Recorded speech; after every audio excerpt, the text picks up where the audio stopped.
Good morning, and welcome to today's vote from the New York City Council Committee on Criminal Justice. At this time, I'd like to remind everyone to please silence their electronic devices, and no point is anyone to approach the dais. Chair, we're ready to begin. Good morning. I am Councilmember Sandy Nurse, Chair of the Council's Committee on Criminal Justice. I'd like to welcome you to our vote on proposed introduction numbers 1238A, 1240A, and 1242A. I want to recognize my colleagues who are here, Council members Joseph, Ressler, Marte, Gutierrez, Abreu, Hanif, and Ayala. We have a moral and legal imperative to close Rikers Island, but without coordinated government action and innovative policy solutions to bring down the jail population, this goal will remain elusive. The legislation we are voting on today, each based on recommendations within the recent Lippman Commission report, advances a positive agenda that brings us closer to a post-Rikers future. Intro 1238A, sponsored by Councilmember Gutierrez, will require the Department of Correction to provide people in custody with access to technology to review evidence in their pending criminal case. I'd like to turn it over to Councilmember Gutierrez to provide brief remarks on her bill. Thank you so much, Chair Nurse.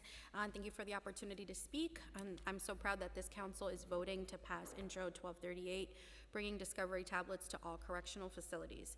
I also want to thank the Lippman Commission for doing the hard and honest work of exposing the deep gaps in our justice system at Rikers and pointing us towards solutions. Their recent report highlighted that true equity and due process requires that every person has full access to the evidence being used against them.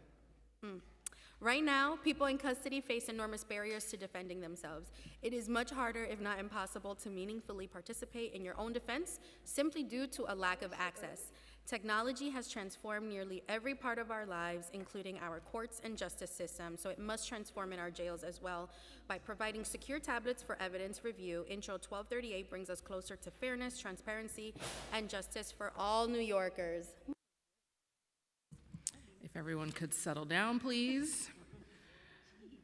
Next up, Intro 1240A, sponsored by Councilmember Joseph, will make it easier and faster for defense attorneys to have their clients evaluated for the alternative to incarceration programs. I'd like to turn it over to Councilmember Joseph to provide brief remarks on her bill.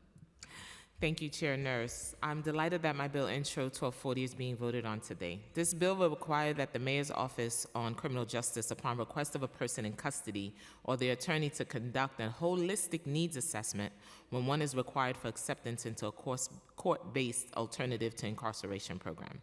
These clinical assessments are included in information on the person's mental health, physical health, intellectual disabilities, history of trauma, and also all other sociological conditions or circumstances at the time of the person's arrest. The results must be shared with the person's criminal defense attorney within 14 days of arraignment to help inform decisions about charges, detention, release, or plea agreements. MOCJ would not be allowed to share any confidential information without the consent of the person's attorney. Additionally, MOCJ would be required to publish a report twice a year on January 1st, July 1st, disaggregated by race, age, gender, and relevant health information. This report must be submitted to the Speaker of the Council and the Mayor. Providing early holistic assessment is one of the key recommendations from the Independent Rikers Commission's March 2025 report to safely reduce the jail population. The report states Rikers cost New Yorkers more than $400,000 per incarcerated person per year. Rikers' impact and decades of neglect have been disproportionately felt, with 85% of uniformed staff who are Black or Latino. 88% of incarcerated people are also Black or Latino. I urge the Chair and all of you, my colleagues, to vote yes on this bill. Thank you. Thank you, Councilmember Joseph.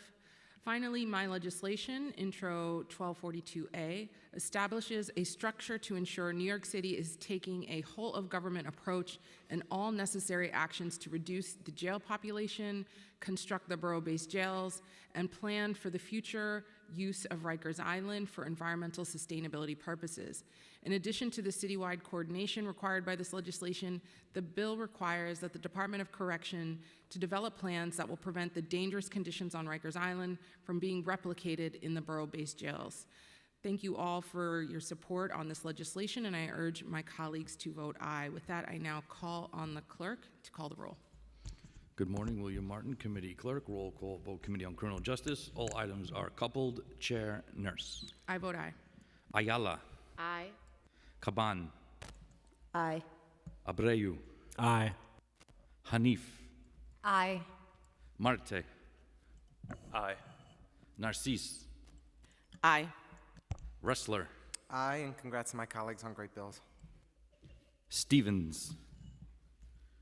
With a vote of 8 in the affirmative, 0 in the negative, and no abstentions, all items have been adopted by the committee. Thank you so much, Clerk. I now close this hearing.